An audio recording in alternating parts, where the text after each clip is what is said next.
Alright, welcome back to the 4th edition of Arboretum. This is a series where we got woods from all over the planet and practical experience so we can level you up so when you spend your hard-earned money, you know what you're getting into. Let's dig right in. First one on the list, Amara Ebony. Amara Ebony is Makassar Ebony. It's the same tree. But Amara only grows in Indonesia.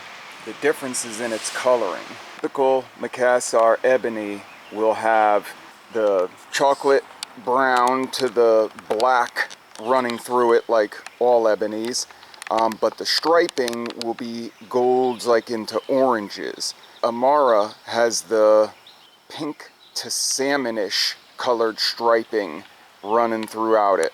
The phenomenon's believed to be because of the soil conditions, because they are the same tree. Really cool wood, really nice looking. It's used in veneers, turning, fine furniture, carvings, inlays. The average dry weight is about 5.8 pounds per board foot, so it's definitely a heavy wood. The Janka hardness is over 3,200. 3,220, and the pricing is about $80 to $100 a board foot. Like most ebonies and rosewoods, when you're dealing with this type of wood, you want brand new or just sharpened blades. It's very hard, dense, and heavy. The wood sometimes isn't dried correctly, so I would sticker it and give it some time to acclimate to your house or shop. A little note for the finishing process is, if you want to really be able to hold on to the striping and the contrast, oils really aren't recommended. They'll mute it down a lot. The color striping and the pattern is not going to be as intense as obviously when you're looking at it, in this state right here. Okay, number 2, Pau Ferro, or aka Ironheart. It's a East African wood. It's very hard and dense, as the name loosely translates to suggest. It's ironwood. Pictures don't do it any justice. It tends to have a reddish maroon base, and it'll have orange and yellow tones to the wood, but the figure really looks very marbled when you're able to see this wood up close. See it a little bit in here. It's a really cool look to it. It has that marbled-ish streaking to it. It's used for furniture, boat building, carving, turning, specialty items for centuries in Africa. It was used more often for turning and veneers, but sometimes cabinet making and furniture. The note on that is you can use wood for whatever you want, but there's going to be other red and maroon colored woods that don't have a Janka hardness of just under 3,000. That's going to be brutal on your blades and equipment. So it all depends on how much you like the wood in order to, put your equipment through that type of abuse. The average dry weight is about 5.3 pounds per board foot, and its cost is around $25 to $30 a board foot. And here's Bubinga. Bubinga grows in Africa. As there are a lot of species in the Bubinga family, the color and the grains can be widely different, and the figure even more so. From pinkish red to a light to medium brown, figures in the wood can be pomel, waterfall, mottled, and wildly flamed. The trees get enormous, so finding big wide slabs for coffee tables, conference tables, it's all very possible. It's really cool wood. Its average dry weight is 4.7 pounds per board foot. The Janka hardness is just over 2,400, And the pricing is really tough. This is a run-of-the-mill board. This would probably be around $20 a board foot, thereabouts. But these actually are waterfall pieces, so they're going to be a bit more. To sum it up, I would say 18 to 28 for regular Bubinga, just your plain Jane pieces of Bubinga, that species line. Your figured pieces are going to go from 30 to $65, $70 a board foot, depending on the actual figure.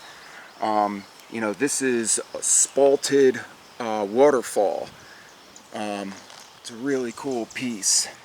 Its workability it's not as bad as rosewood's or ebony's, but it will have a blunting effect on your tools. The other thing is, because there's so many different species within the Bubinga family, I can tell with just my fingernail the difference between some of these boards and how hard they actually are. So the range that I came up with is about 1800 to about 2410 is what I seen in the maximum range. But yeah, so now you got something to go on. On to Bocote. Bocote grows in Mexico, in South America. It's beautiful light and dark browns with black streaks running through it. It's used for cabinetry, acoustics, boats, gun stocks, electric guitars, turnings, more. There's a ton of stuff. It has a real classical, busy look to the wood. The figured pieces with the bird's eye knots, these right here, they're not actual knots, and they're not going to affect, like the milling process. Just a word to the wise. The average dry weight is about 4.4 pounds per board foot. Janka hardness is just over 2,000, and it's about $30 a board foot to buy it. I arranged these boards from like bland to an extra high figured, just so you can have an idea at some of the different landscapes. These are mostly all flat zone that you're looking at. I will show you the difference. There is a definite difference between flat zone and quarter zone or bastard grain with Bocote. That's a darker one. This is a lighter one, but these are very plain Jane pieces. Now it's starting to step up a little bit. I actually like this one. This is very typical. What you're seeing right here, this is typical Bocote. Some straight grain, maybe a few knots.